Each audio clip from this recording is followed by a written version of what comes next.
2018 Nissan Leaf headlight review. The LED is on your right, the driver's side, and the stock light is on the left, the passenger side. So it's significantly whiter. I don't know about if it's brighter. It appears to be brighter. They look nice. They really look way better than stock. I can tell you that. It's like kind of a dingy yellow is what you get stock. And then you get this bright crystal light with these lights.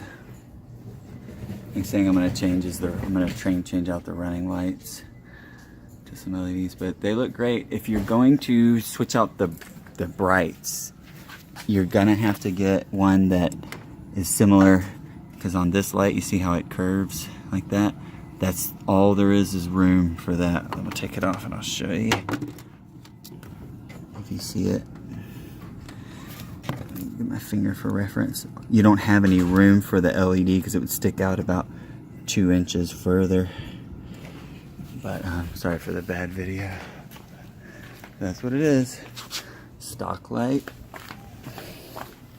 New and improved LED lights. I'm gonna change out the reverse lights. I'll do that in another video.